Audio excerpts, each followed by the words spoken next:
नमस्कार दोस्तों, स्वागत है आप सभी का एक बार फिर से आपके अपने YouTube channel RP-in-1 study point पर।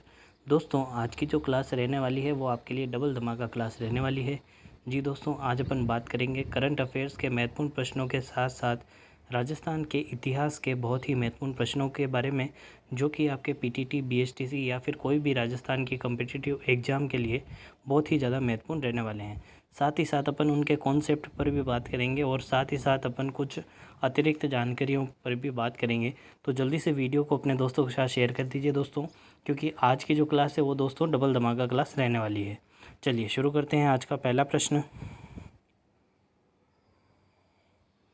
जी दोस्तों, आज का आपका पहला प्रश्न है, जल्दी से आपको कमेंट करके बताना है। पहले अपन करंट अफेयर्स के बहुत महत्वपूर्ण प्रश्नों के बारे में बात करेंगे और फिर अपन बात करेंगे इतिहास के प्रश्नों के बारे में। जी दोस्तों, पहला प्रश्न है, हाल ही में कौन सा बार कौंसिल देश का पहला डिजिटलीकरण ऑफिस बन गया है? जी दोस्तों, बताना है कौन सा बार कौंसिल जो है वो देश का पहला डिजिटल ऑफिस बन गया है। ऑप्शन है आपके bar council of Rajasthan, bar council of Kerala, bar council of Gujarat और bar council of Uttar Pradesh. जी दोस्तों, बहुत ही ज़्यादा महत्वपूर्ण प्रश्न इसलिए बन जाता है क्योंकि राजस्थान का जो बार कौंसिल है ना, वो देश का पहला डिजिटल ऑफिस बन गया है ना। इसलिए आपको याद रखना, ऑप्शन नंबर ए इसका करेक्ट आंसर हो जाएगा। जी दोस्तों, बहुत ही अच्छा प्रश्न है ये, क्योंकि राजस्थान को किसी भी क्षेत्र में यदि देश में पहला स्थान प्राप्त होता है तो वो राजस्थान की कम्पिटिटिव एग्ज़ाम के लिए बहुत ही ज़्यादा महत्वपूर्ण हो जाता है। देखिए, अब इसके जो अतिरिक्त जानकारी है वो अपन देखते हैं। राजस्थान के तात्कालिक जो मुख्य न्यायाधीश थे दोस्तों, पंकज मित्तल ने राजस्थान उच्च न्यायालय जोधपुर के परिसर में राजस्थान विधिक परिषद के नवीन भवन का शिलान्यास किया है। ठीक है, जो कोर्ट वगैरह होती है उसी में ये बार कौंसिल होता है और इसी को अपन ने जो उद्घाटन किया ना, वो किसने किया दोस्तों? तो पंकज मित्तल द्वारा किया गया है। ये भी आपको ध्यान रखना है। ठीक है, देश का पहला बार कौंसिल जो कि डिजिटल है, ठीक है, वो कहाँ पर है? राजस्थान में है। ठीक है, ये आपको ध्यान रखना है। चलिए दोस्तों, अगले प्रश्न की तरफ चलते हैं। अगला प्रश्न है, हाल ही में किस राज्य की विधानसभा में देश का पहला डिजिटल संग्रहालय तैयार किया गया है? अभी अपन ने बात की थी डिजिटल बार कौंसिल के बारे में, और अब बात कर रहे हैं अपन विधानसभा में देश का पहला डिजिटल संग्रहालय तैयार किया गया है, वो भी आपको बताना है दोस्तों। ऑप्शन है आपके राजस्थान, गुजरात, केरल और तमिलनाडु।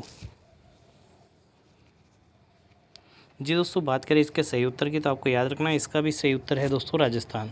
तो राजस्थान में एक तो विधानसभा में पहला जो डिजिटल संग्रहालय है, मतलब एक डिजिटल म्यूजियम खोला गया है, तो एक तो ये शुरू किया गया है और साथ ही साथ दोस्तों डिजिटल आपके बार कौंसिल भी शुरू की गई है और ये देश में पहली बार हुआ है दोस्तों।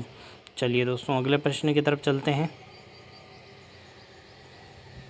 अगला प्रश्न है आपका, हाल ही में राजकीय औद्योगिक प्रशिक्षण संस्थान हिंडोली बूंदी का नाम बदलकर क्या कर दिया गया है? आपको बताना है जो राजकीय औद्योगिक प्रशिक्षण संस्थान है जो कि हिंडोली बूंदी में है, उसका नाम क्या कर दिया गया है दोस्तों? राजीव गांधी राजकीय प्रौद्योगिक प्रशिक्षण संस्थान, ऑप्शन बी है आपका महात्मा गांधी राजकीय औद्योगिक प्रशिक्षण संस्थान, ऑप्शन सी है आपका राजस्थान राजकीय औद्योगिक प्रशिक्षण संस्थान, या फिर option number D doctor Bhimrao Ambedkar राजकीय औद्योगिक प्रशिक्षण संस्थान। जी दोस्तों, बहुत ही ज़्यादा महत्वपूर्ण प्रश्न है। हाल ही में जो डॉक्टर भीमराव अंबेडकर जी की जयंती थी, तो वो भी आपको याद रखना कब बनाई जाती है? 14 अप्रैल को बनाई जाती है। ठीक है, जो देश के पिछड़े वर्ग के लोग थे उन्हें दोस्तों समानता मतलब बराबर लाने का जो श्रेय जाता है दोस्तों, वो किसे जाता है? डॉक्टर भीमराव अंबेडकर जी को जाता है। ठीक है, इन्हें ही अपन अपने भारतीय संविधान के पितामह बोलते हैं। ठीक है, और प्रारूप समिति के अध्यक्ष भी कौन थे? डॉक्टर भीमराव अंबेडकर। तो ऑप्शन नंबर डी जो है इसका करेक्ट आंसर हो जाएगा। कौन सा प्रौद्योगिक संस्थान है दोस्तों? तो आपको याद रखना है राजकीय औद्योगिक प्रशिक्षण संस्थान हिंडोली जो कि बूंदी में है, उसका नाम बदलकर डॉक्टर भीमराव अंबेडकर जी के ऊपर रख दिया गया है दोस्तों। तो ये बहुत ही महत्वपूर्ण प्रश्न बनता है दोस्तों, याद रखना आपको। चलिए दोस्तों, चलते हैं अगले प्रश्न की तरफ। प्रश्न है दोस्तों, हाल ही में भारत पाकिस्तान के बीच 1971 में जो लोंगेवाले पोस्ट पर जो युद्ध हुआ था, उस युद्ध के जो हीरो भैरव सिंह जी का निधन हो गया है, वे किस ज़िले के थे दोस्तों? जैसलमेर, बीकानेर, जोधपुर और बाड़मेर। जी दोस्तों, बहुत ही महत्वपूर्ण प्रश्न है। 1971 में जो लोंगेवाले पोस्ट पर जो राजस्थान के एक शेर जिन्होंने भारत की जीत में बहुत ही महत्वपूर्ण योगदान निभाया था दोस्तों, ठीक है, उनका निधन हो गया है हाल ही में। तो वो किस जिले के थे वो आपको बताना है। जैसलमेर, बीकानेर, जोधपुर और बाड़मेर। जी दोस्तों, याद रखना है इसका जो सही उत्तर होगा वो होगा ऑप्शन नंबर सी, जो आपका है जोधपुर। चलिए अगले प्रश्न की तरफ चलते हैं दोस्तों। अगला प्रश्न है, हाल ही में किस सरकारी विश्वविद्यालय से मानक उपाधि का मतलब है डॉक्टरेट ऑफ लिटरेचर प्राप्त करने वाले राजस्थान के पहले खिलाड़ी कौन हैं? कृष्णा पूनिया, देवेंद्र झाझड़िया, अवनी लेखेरा और राज्यवर्धन सिंह राठौड़। दोस्तों ध्यान रखना है, बहुत ही अच्छा प्रश्न है, क्योंकि हाल ही में आपको पता है तो पैरा ओलंपिक संपन्न हुए थे। ठीक है, क्या हुए थे दोस्तों? पैरा ओलंपिक संपन्न हुए थे और उसमें राजस्थान के कुछ शेर शेरनियों ने देश का नाम रोशन किया था। उसमें दोस्तों याद रखना है दोस्तों, पहले तो इस प्रश्न के बारे में बात कर लेते हैं। तो इस प्रश्न का जो सही उत्तर होगा दोस्तों वो होगा देवेंद्र झाझड़िया। एक प्रश्न अवनी लखेरा से भी बनता है, लेखरा से भी। ठीक है, इन्होंने अपना पहला ओलंपिक खेला था, ये पहला पैरा ओलंपिक खेला था। ठीक है, और ये इनका जो संबंध है ना वो शूटिंग से है। किससे है दोस्तों? शूटिंग से है। इन्होंने 2 मेडल अपने देश के लिए जीते थे, एक गोल्ड मेडल जीता था और एक जो जीता था दोस्तों कांस्य मेडल जीता था। साथ ही साथ दोस्तों राजस्थान की जो स्वच्छता अभियान है ना उसकी ब्रांड एम्बेसडर भी किससे चुना गया है दोस्तों? अवनी लेखरा को चुना गया है। इनका संबंध किससे है? तो शूटिंग से है। ठीक है, ये भी आपको ध्यान रखना है।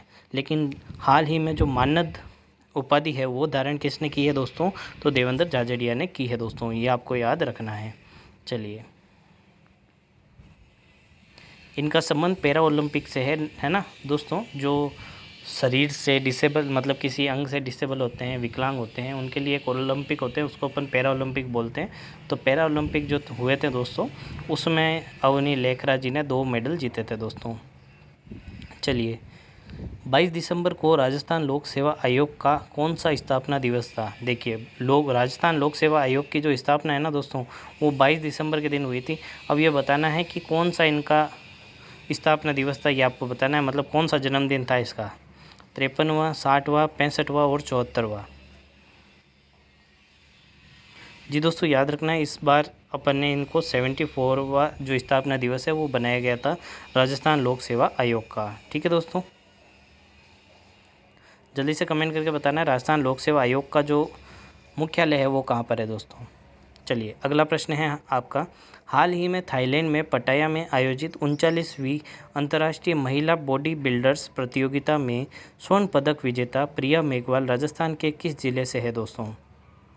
जी दोस्तों, प्रश्न को ध्यान से पढ़ना है, क्योंकि हो सकता है कि ये जो प्रश्न है ना इसी से ही आपका एक प्रश्न पूछा जा सकता है। देखिए, थाईलैंड के पटाया में आयोजित 39वीं अंतर्राष्ट्रीय महिला बॉडी बिल्डर्स प्रतियोगिता, आपसे पूछ सकते हैं 39वीं अंतर्राष्ट्रीय महिला बॉडी बिल्डर्स प्रतियोगिता का आयोजन कहाँ हुआ? तो आपको याद रखना है थाईलैंड में हुआ। और थाईलैंड के किस शहर में हुआ दोस्तों? पटाया में हुआ। कहाँ पर हुआ? पटाया में। ठीक है, और इसमें जो स्वर्ण पदक किसने जीता दोस्तों? तो प्रिया मेघवाल जी ने जीता। प्रिया मेघवाल जी ने जीता। अब आपको बताना है इनका संबंध राजस्थान के कौन से ज़िले से है दोस्तों। देखिए, बहुत ही इंपॉर्टेंट प्रश्न है, इस प्रश्न से ही कई सारे प्रश्न बन रहे हैं दोस्तों। तो याद रखना है प्रिया मेघवाल जी का जो संबंध है दोस्तों वो है आपके बीकानेर ज़िले से। कहाँ से है दोस्तों? बीकानेर ज़िले से हैं। इन्होंने इस प्रतियोगिता में स्वर्ण पदक जीता था दोस्तों। चलिए अगला है आपका, बाऊधाम आश्रम के पीठाधीश्वर संत श्री रतिनाथ महाराज जी का हाल ही में निधन हुआ है। तो आपको बताना है बाऊधाम जो है वो कौन से ज़िले में स्थित है दोस्तों? जोधपुर, बीकानेर, अलवर और सीकर। जी दोस्तों, याद रखना है जो बाऊधाम आश्रम है वो आपके कहाँ पर है? सीकर ज़िले में स्थित है। Option number D. चलिए अगला प्रश्न है दोस्तों, 25 दिसंबर 2022 है ना को राजस्थान में जो बहुत ही महत्वपूर्ण शासक हुए थे महाराजा सूरजमल का कौन सा बलिदान दिवस बनाया गया था दोस्तों? ऑप्शन है आपके 233, 245, 250 और 259। आप ऐसे भी याद रख सकते हैं 25 दिसंबर को किस राजा का जो बलिदान दिवस बनाया जाता है? तो महाराजा सूरजमल। किसका? महाराजा सूरजमल, जो कि जाट थे दोस्तों और आपके भरतपुर से संबंधित थे दोस्तों।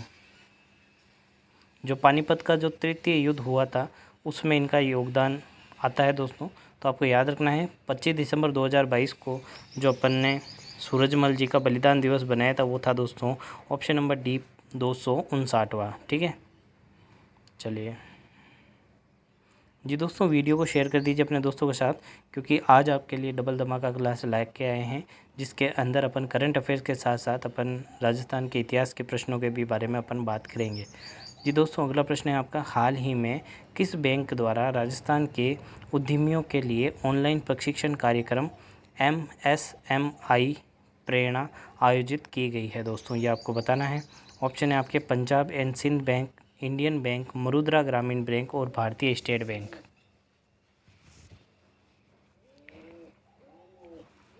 जी दोस्तों, MSME, ठीक है, MSME जो प्रेरणा है वो कौन से बैंक द्वारा आयोजित की गई है दोस्तों? तो याद रखना है इंडियन बैंक द्वारा, ऑप्शन नंबर बी।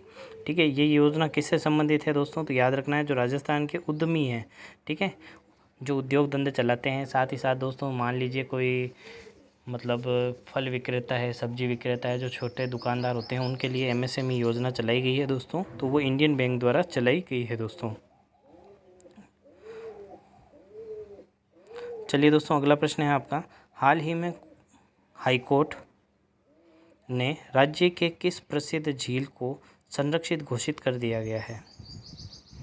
जी दोस्तों, आपको बताना है हाल ही में हाईकोर्ट ने राज्य की किस प्रसिद्ध झील को संरक्षित घोषित कर दिया गया है? पिछोला झील, निक्की झील, सांबर झील या फिर कायलाना झील? जी दोस्तों, जल्दी से बताना है हाईकोर्ट द्वारा कौन सी झील को संरक्षित घोषित कर दिया गया है? जी दोस्तों, याद रखना है इसका जो सही आंसर होगा वो होगा आपका पिछोला झील।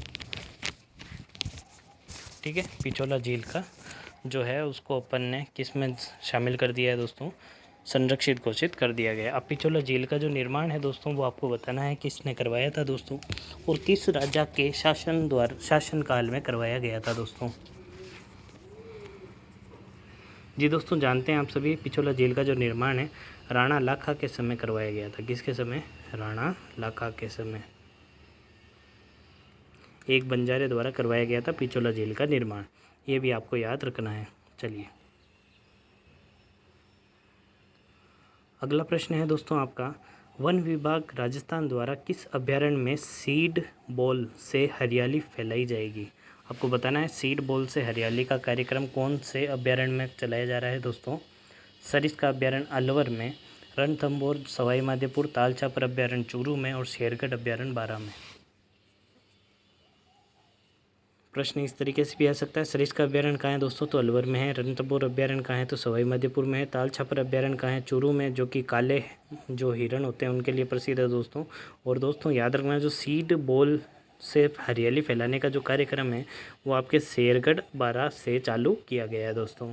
शेरगढ़ अभ्यारण्य कहाँ है दोस्तों? आपके बारा में, जो कि परवन नदी के किनारे स्थित है। कौन सी नदी के किनारे? परवन नदी के किनारे, ये भी आप लिख सकते हैं।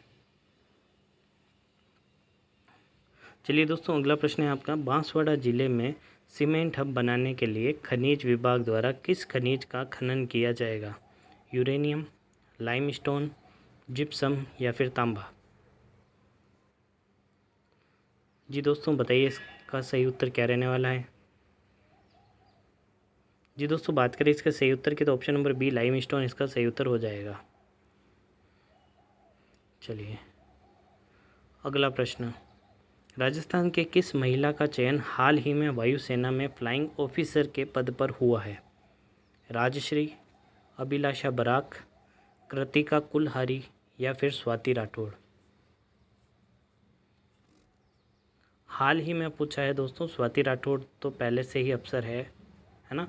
तो हाल ही में जिनका चयन हुआ है दोस्तों वो है कृतिका कुलहरी का। किसका हुआ है दोस्तों? Option number C, Kritika Kulhari. चलिए, अगला प्रश्न आपकी स्क्रीन पर, जल्दी से आपको उत्तर देना है दोस्तों। जूनियर नेशनल ओपन शतरंज प्रतियोगिता में राजस्थान के किन खिलाड़ियों ने स्वर्ण पदक और रजत पदक जीते हैं? आपको बताना है दोस्तों। प्रशांत चौहान, अरुण कटारिया, आयुष जैन या फिर ए व बी दोनों?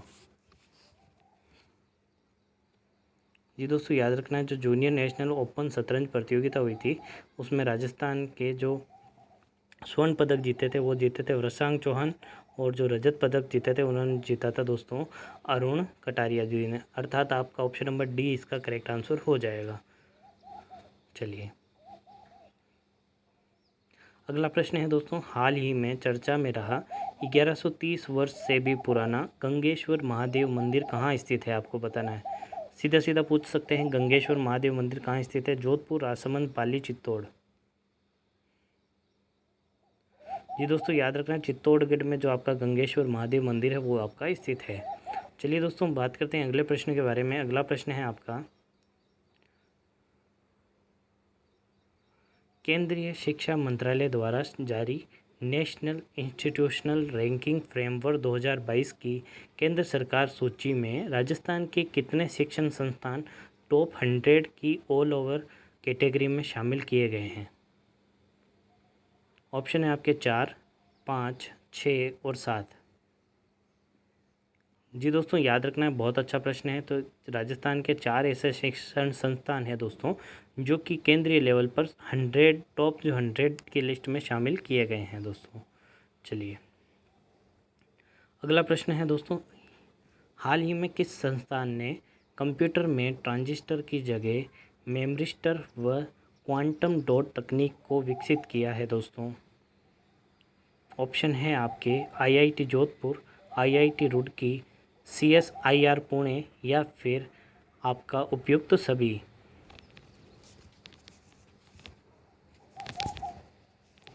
जी दोस्तों, इसका जो सही उत्तर है वो होगा दोस्तों उपयुक्त सभी। ये जो तीनों जो संस्थान है ना दोस्तों, इन्होंने कंबाइन रूप से मतलब सम्मिलित रूप से कंप्यूटर में जो ट्रांजिस्टर का प्रयोग होता है ना उसकी जगह किसका प्रयोग किया है दोस्तों?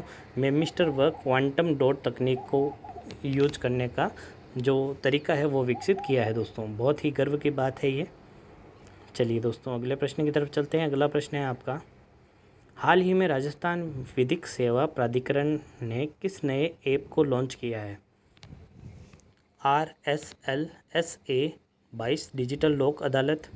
ऑप्शन नंबर बी है आपका न्याय रो साथी ऐप। ऑप्शन नंबर सी है दोस्तों बाल स्वराज ऐप या फिर उपयुक्त सभी। प्रश्न आपका इस तरीके से पूछा जाएगा कि ये जो ऐप है ना वो दे देंगे इनमें से कोई एक, और पूछ लेंगे इसको किस विभाग द्वारा मतलब लॉन्च किया गया है। तो आपको याद रखना है राजस्थान विधिक सेवा प्राधिकरण द्वारा।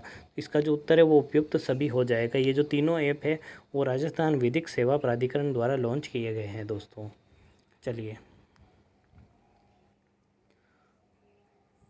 अगला प्रश्न है आपका, हाल ही में देश में विधिक सेवा प्राधिकरण का राष्ट्रीय सम्मेलन कहाँ आयोजित हुआ? उदयपुर, जोधपुर, कोटा और जयपुर। जी दोस्तों, याद रखना है जो इसका राष्ट्रीय विधिक सेवा प्राधिकरण का जो राष्ट्रीय सम्मेलन था ना दोस्तों वो आपके राजस्थान की राजधानी जयपुर में संपन्न हुआ है। ऑप्शन नंबर सी इसका करेक्ट आंसर हो जाएगा। अब अपन बात करते हैं इतिहास के बहुत ही महत्वपूर्ण प्रश्नों के बारे में दोस्तों। पहला प्रश्न है, किस राजपूत शासक को राजपूताना का कर्ण कहा जाता है? महाराजा राय सिंह, महाराणा कुंभा, सवाई प्रताप सिंह और ऑप्शन नंबर डी है दोस्तों जसवंत सिंह। जी दोस्तों, राजपूताने का कर्ण किसे कहा जाता है? जी दोस्तों, याद रखना है आपका जो उत्तर महाराजा राय सिंह है वो इसका करेक्ट आंसर हो जाएगा। ठीक है, ऑप्शन नंबर ए इसका करेक्ट आंसर होगा। और मेवाड़ का कर्ण आप किसे कहते हैं? भामाशाह को कहते हैं। ठीक है, क्योंकि उन्होंने वो जो महाराणा प्रताप थी उनकी बहुत ही ज़्यादा मदद की थी दोस्तों युद्ध लड़ने के लिए।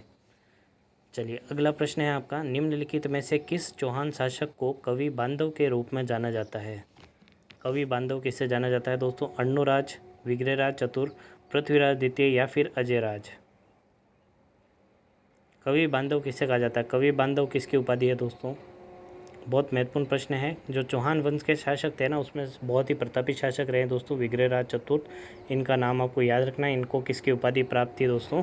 कवि बांधव की उपाधि प्राप्त थी। ऑप्शन नंबर सेकंड इसका करेक्ट आंसर हो जाएगा। चलिए दोस्तों अगला प्रश्न है आपका, बहुत महत्वपूर्ण प्रश्न है दोस्तों, युद्ध से संबंधित प्रश्न है। खातौली का युद्ध किन के बीच लड़ा गया था?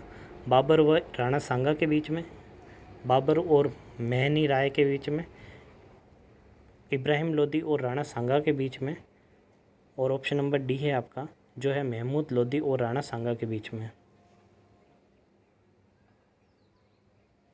जी दोस्तों, आपको याद रखना है वो खानवा का युद्ध था जो कि आपके बाबर और सांगा के बीच में लड़ा गया था। बाबर और राणा सांगा के बीच में जो युद्ध लड़ा गया था दोस्तों वो था खानवा का युद्ध। कौन सा युद्ध था? खानवा का युद्ध। और दोस्तों बात करें खातौली के युद्ध के बारे में तो आपको याद रखना है इब्राहिम लोदी और राणा सांगा के बीच में लड़ा गया था खातौली का युद्ध, जिसमें राणा सांगा विजयी हुए थे और इब्राहिम लोदी जो थी उनकी बहुत ही बुरी तरीके से हार हुई थी दोस्तों। चलिए, खातौली का जो युद्ध है दोस्तों वो कौन से सन में लड़ा गया था वो आपको बताना है। 1515, 1517, 1527 और 1529। जी दोस्तों, खातौली का जो युद्ध है वो आपके 1517 ईस्वी में लड़ा गया था। ऑप्शन नंबर दूसरा इसका करेक्ट आंसर हो जाएगा। चलिए, अगला प्रश्न है आपका,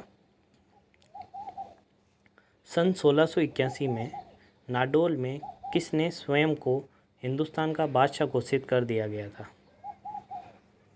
बताना है आपको 1681 में स्वयं को हिंदुस्तान का बादशाह किसने घोषित किया था? शहजादा खुर्रम, शहजादा सलीम, शहजादा अकबर और शहजादा दारा।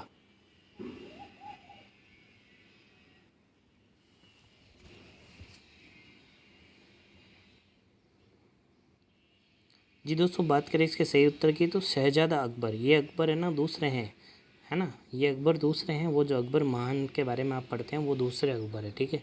ये शहजादे अकबर दूसरे हैं, ठीक है। इनको याद रखना है। 1681 में नाडोल में स्वयं को हिंदुस्तान का बादशाह घोषित कर दिया गया था, जो थे शहजादे अकबर द्वारा। चलिए, अगला प्रश्न है दोस्तों, राजस्थान के कौन से ऐसे शासक थे जो आमेर के शासक थे, उन्होंने सर्वप्रथम मुगलों के साथ संधि की थी? तो सबसे पहले तो आपको ये याद रखना है, राजस्थान के कौन से प्रांत ने सबसे पहले मुगल संधि अपनाई थी दोस्तों? तो वो था आपका आमेर। कौन सा था दोस्तों? आमेर। और सबसे पहले जो संधि करने वाले राजा थे उनका नाम था दोस्तों बारमल। क्या दोस्तों था? बारमल। जिन्होंने कौन से राजा के साथ में संधि की थी दोस्तों? अकबर के साथ में। किसके साथ में? अकबर के साथ में। और आप जानते हैं जो इनकी बारमल की जो पुत्री थी उनका नाम था हल्का बाई। क्या नाम था? हरका बाई। हरका बाई। और उनका विवाह किसके साथ करवा दिया था? अकबर के साथ करवा दिया था, जिसको आप जोधा बेगम नाम से जानते हैं, ठीक है। लेकिन हरका बाई उनका सही नाम था। हरका बाई का विवाह किसके साथ करा दिया था दोस्तों? अकबर के साथ करा दिया था। कौन से राजा थे? तो राजा थे बारमल। और कहाँ के थे दोस्तों? तो आमेर के थे, ठीक है।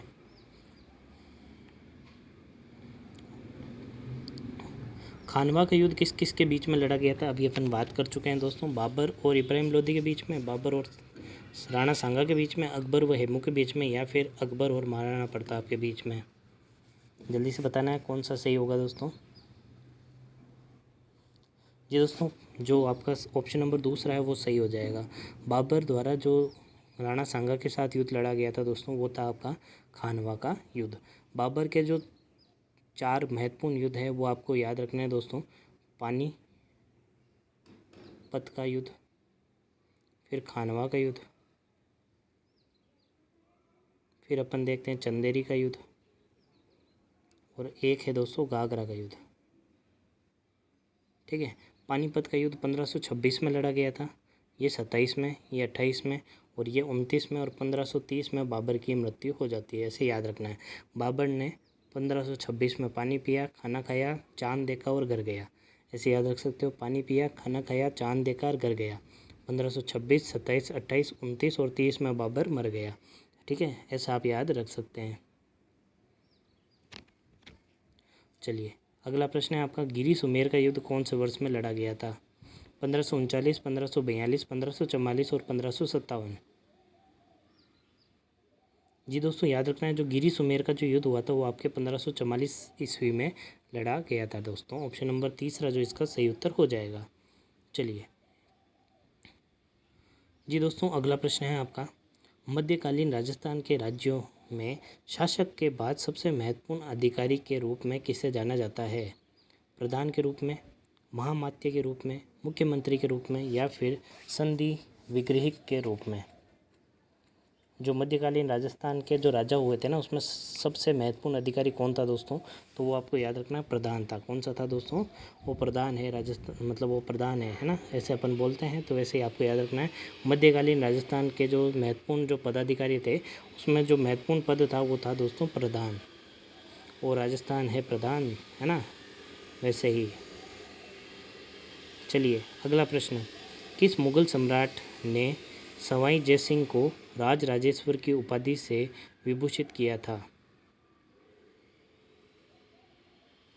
जी दोस्तों, ऐसे कौन से मुगल सम्राट हुए थे जिसमें सवाई जयसिंह ने राज राजेश्वर की उपाधि से विभूषित किया था दोस्तों? अकबर, शाहजहां, औरंगजेब या फिर मोहम्मद शाह?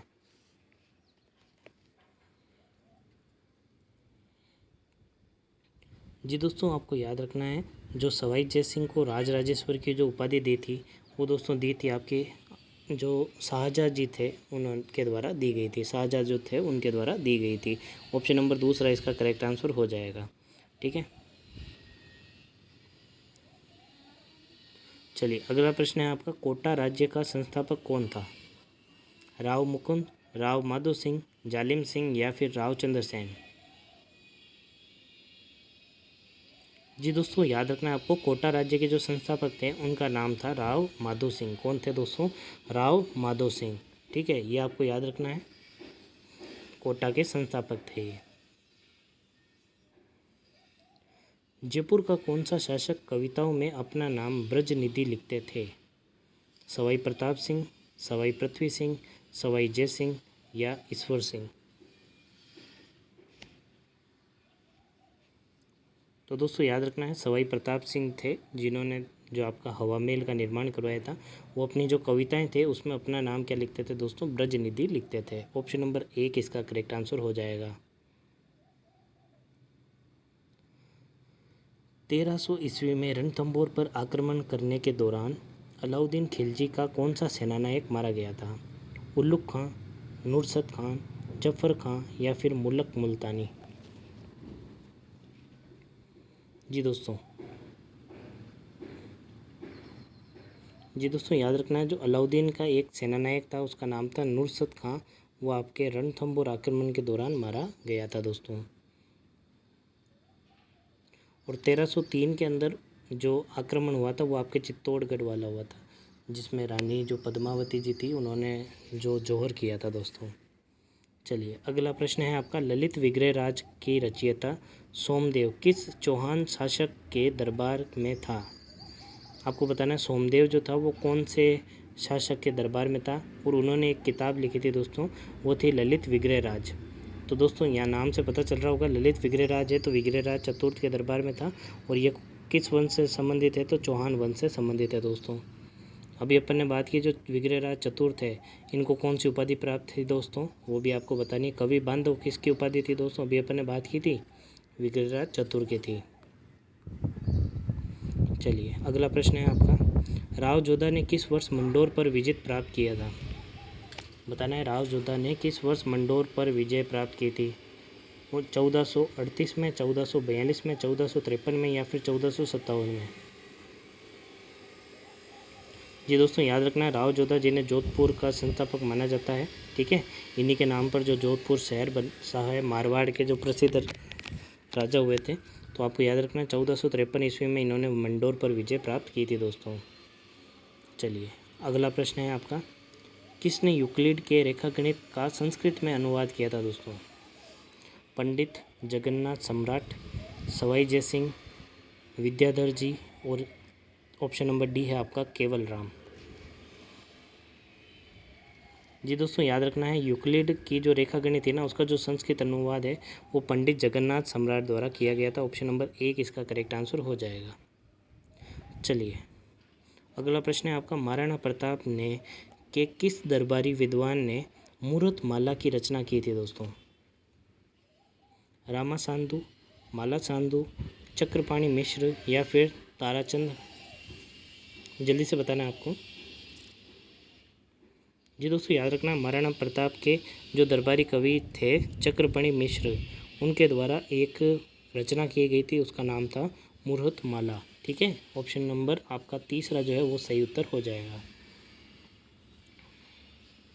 चलिए दोस्तों, अगला प्रश्न है आपका, 15वीं शताब्दी में महाराणा कुंभा ने मालवा और गुजरात के मुस्लिम शासकों को पराजित करके अपनी विजय को अमर बनाने के लिए किस स्तंभ का निर्माण करवाया था दोस्तों? कीर्ति स्तंभ, अशोक स्तंभ, विष्णु स्तंभ या फिर विजय स्तंभ? जी दोस्तों, महाराणा कुंभा द्वारा क्या बनाया गया था?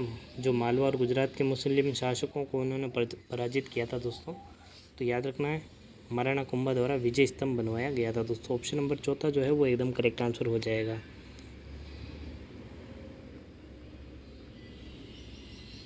चलिए, अगला प्रश्न है आपका, किस चौहान शासक ने 12वीं शताब्दी ईस्वी में बीसलपुर की स्थापना की थी दोस्तों? उदय सिंह द्वितीय, विग्रहराज चतुर, राणा हमीर या फिर राणा सांगा? अब पूछा ही है दोस्तों चौहान शासक, और ऑप्शन में राणा राणा दिया हुआ है, तो ऑप्शन नंबर सी और डी तो हो ही नहीं सकते, क्योंकि इनका जो संबंध है दोस्तों वो तो मेवाड़ से है दोस्तों। ये तो आपके मतलब चौहान वंश से संबंधित ही नहीं है दोस्तों। याद रखना, एक ही यहाँ पर चौहान शासक दिख रहा है, वो है विग्रहराज चतुर द्वारा, जिनको बीसल देव भी बोला जाता है। ठीक है, ये याद रखना आपको, विग्रहराज चतुर का ही दूसरा नाम क्या है? बीसल देव। ठीक है, बीसल देव का नाम क्या है दोस्तों? विग्रहराज चतुर। इन्हीं के नाम पर कौन सा शहर बसाया गया था? बीसलपुर शहर बसाया गया था। चलिए दोस्तों, अगला प्रश्न है आपका, अलाउद्दीन खिलजी और मेवाड़ वासियों के बीच में चित्तौड़गढ़ की घेराबंदी किस वर्ष हुई थी दोस्तों?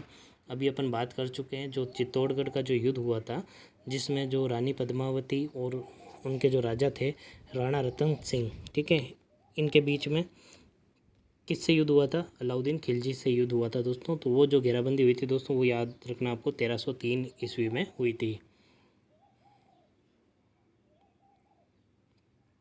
चलिए, अगला प्रश्न है दोस्तों, 16वीं शताब्दी में राजस्थान पर आक्रमण करने वाले पहले मुगल सम्राट का नाम क्या है?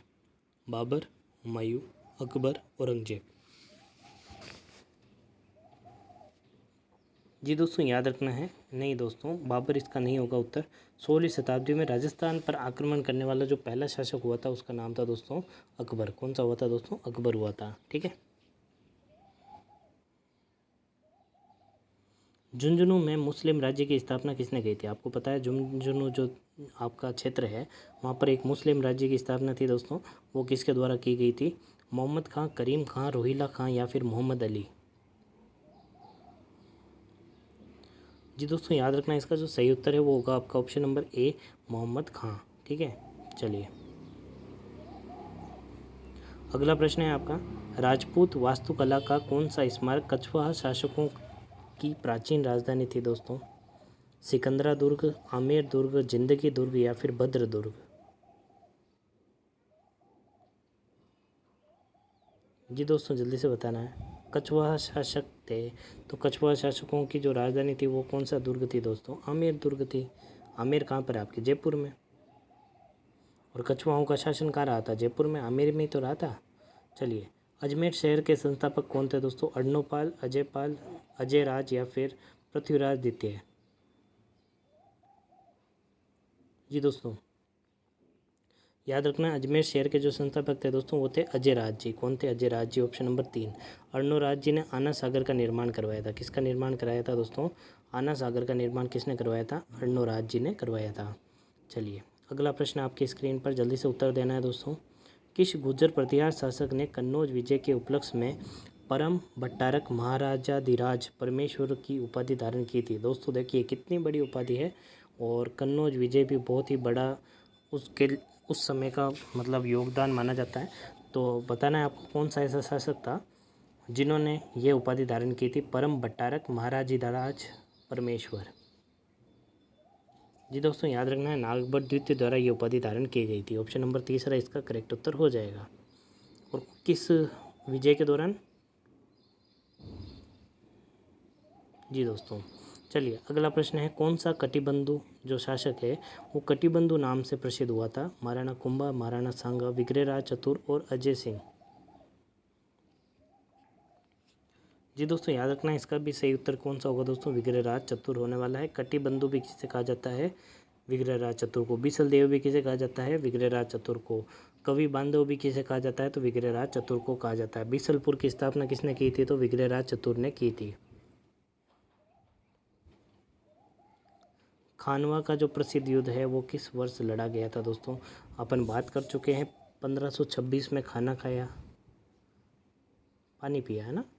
देखिए 1526 में पहले क्या पिया? पानी पिया, क्योंकि खाना खाने के बाद में पानी नहीं पीना चाहिए। फिर 1527 में क्या खाया? खाना खाया। फिर 1528 में चांद देखा, चंदेरी। और 1529 में घर गया, घर से गागरा याद रख लेना। और 1530 में बाबर मर गया। तो खानवा का युद्ध 1527 में बाबर और जो राणा सांगा है उनके बीच में लड़ा गया था, जिसमें जो बाबर है वो विजयी होता है और राणा सांगा की हार हो जाती है दोस्तों। अगला प्रश्न है आपका, निम्न में से कौन अजमेर शहर का संस्थापक था? यह वापस रिपीट हो चुका है, अपन बात कर चुके हैं। अजय राज जी ने अजमेर शहर की स्थापना की थी दोस्तों। चलिए अगला प्रश्न है आपका, मेवाड़ की बौद्धिक व कलात्मक उन्नति का सबसे अधिक श्रेय किसे दिया जाता है दोस्तों? राणा सांगा, महाराणा कुंभा, महाराणा प्रताप या फिर उदय सिंह? जी दोस्तों याद रखना है, मेवाड़ की जो बौद्धिक और कलात्मक उन्नति का सर्वाधिक जो श्रेय जाता है वो जाता है आपके महाराणा प्रताप को, ठीक है। और जो स्थापत्य कला का जो सबसे ज़्यादा श्रेय जाता है वो जाता है दोस्तों महाराणा कुंभा को, ठीक है, महाराणा कुंभा को जाता है। चलिए अगला प्रश्न है आपका, जल्दी से बताना है, आज का लास्ट प्रश्न है दोस्तों, जल्दी से आपको इसको पढ़ना है, उत्तर देना है और कमेंट करके बताना है आज की क्लास आपको कैसी लगी। जैसलमेर में प्रशासनिक सुधार के अंतर्गत किस शासक ने विक्रम संवत को राजकीय संवत बनाने का कार्य शुरू किया? अमर सिंह, राव जेत सिंह, रावल रंजीत सिंह और भीम सिंह? दोस्तों जल्दी से बताना आपको, जैसलमेर का ऐसा कौन सा प्रशासनिक सुधार के अंतर्गत शासक हुए थे जिन्होंने विक्रम संवत को राजकीय संवत बनाने का कार्यक्रम शुरू किया था? तो आपको याद रखना है महारावल रंजीत सिंह जी है, वो इसका सही उत्तर हो जाएगा ऑप्शन नंबर 3। चलिए दोस्तों आज के लिए बस इतना ही, उम्मीद करते हैं आपको वीडियो पसंद आया होगा। आज अपने करंट अफेयर्स के साथ साथ राजस्थान के इतिहास के महत्वपूर्ण प्रश्नोत्तरी के बारे में बात किया है दोस्तों, जो कि आपके परीक्षा के लिए बहुत ही ज़्यादा महत्वपूर्ण रहने वाली है। तो आज के लिए बस इतना ही, धन्यवाद दोस्तों।